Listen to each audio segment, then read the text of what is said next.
Anyone who thinks that by part 6 the Friday the 13th series would be getting tiresome and bland, you would be surprisingly mistaken.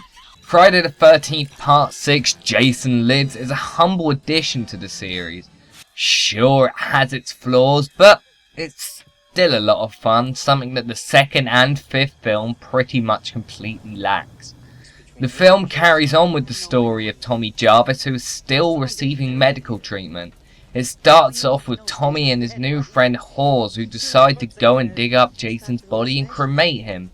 Tommy digs him up and opens up the casket. He then stabs the corpse with a piece of fence. He walks over to the petrol and all of a sudden a lightning bolt comes down and hits the piece of fence, which then revives Jason. Jason kills Hawes and then tries to chase after Tommy.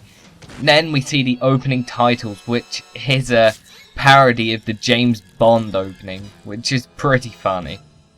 Tommy returns to the town of Crystal Lake, which has been renamed to Forest Green to distance itself from negative publicity. Tommy goes to the sheriff's office and tells him that Jason has come back to life. The sheriff, who's called Sheriff Garris, then puts Tommy in a holding cell. Meanwhile, Jason begins a trek back to Crystal Lake. En route, he encounters two people, a pair of summer camp supervisors, who are by themselves heading to the lake and to supervise the reopening of the summer camp. Jason attacks and kills them, leaving their bodies in the woods. The following morning, Sheriff Garris' daughter Megan arrives with her fellow camp counselors, Court, Sissy and Paula, to report the disappearing of the two supervisors. Tommy says that the reason they have gone missing is because of Jason, but everyone ignores him except Megan, who starts to grow fond of him. Sheriff Garris sends the counselors off back to the campsite and escorts Tommy out of town. But Tommy starts driving towards the cemetery and is chased by the sheriff. Tommy tries to take them to the grave but is caught first. Then, of course, the usual Friday the 13th structure takes place. Boy and girl have sex. Jason kills them. Girl walks out of cabin. Jason kills them. People play paintball and Jason kills them. I don't know. Sheriff Garris discovers a few of Jason's victims and assumes that it is Tommy trying to make people believe that Jason has come back to life. So he sets up some roadblocks and starts searching for them. Tommy contacts Megan and she comes and picks him up.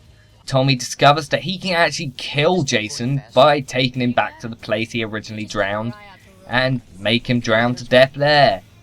Don't know how he worked that out, but whatever. While attempting to drive away, they are caught by a roadblock, so drive away and start getting chased. Eventually they get trapped by another roadblock that is run by Sheriff Garris and his shotgun. Tommy's arrested and put it back in the cell, and Megan has to wait for her father. After some cunning trickery, Tommy and Megan manage to escape and lock up the only police officer in the room instead.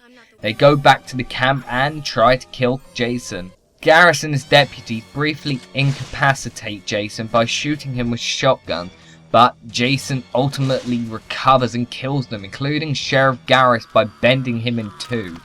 He then attempts to kill Megan, but is distracted by Tommy, who beckons him from the lake.